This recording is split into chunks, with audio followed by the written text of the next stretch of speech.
আজকে ঘুরতে ঘুরতে বেরিয়েই পড়লাম হালিশহরের গেট পার্কে। তোমরা জানো হালিশহরের গেট পার্ক খুব সুন্দর, একটা ক্যাফে। ভিতরেই রয়েছে সুন্দর একটা ক্যাফে, খুব মনোরম পরিবেশ এখানে। না যতটা কোনো প্রয়োজন সম্ভব নেই। হয়েছে ভিডিওটা ঘুরিয়ে ঘুরিয়ে তোমাদেরকে দেখানোর চেষ্টা করেছি।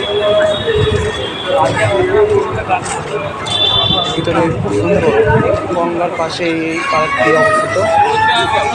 এখানে অসংখ্য প্রচুর গাছপালা, আর সন্ধ্যার সময় এই ঘুরে আছি, সুন্দর, খুবই সুন্দর লাগে এখানে।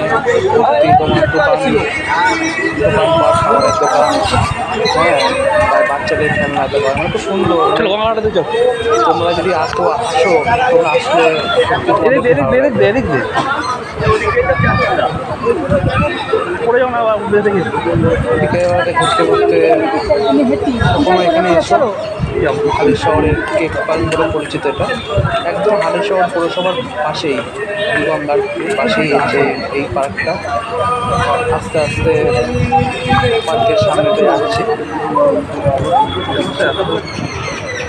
এত মনোরম পরিবেশ, এত গঙ্গাটা করানোর চেষ্টা করলাম।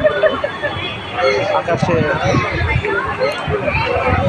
সূর্যোদয় এত সুন্দর, এত মনোরম পরিবেশ, কাপেলদের জন্য খুবই ভালো। ছট করে একটু ফটো তুলে নিলাম। যা করে থাকে, জানি না কেমন লাগছে, একটু স্টাইল করে একটু ফটো তুলে নিলাম। সেখান থেকে বেরিয়ে গেলাম হালিশহরের অন্যতম একটি মন্দিরে, চৈতন্য, খুব সুন্দর মন্দিরটা, রবীন্দ্রনাথ মহারাজের মন্দির।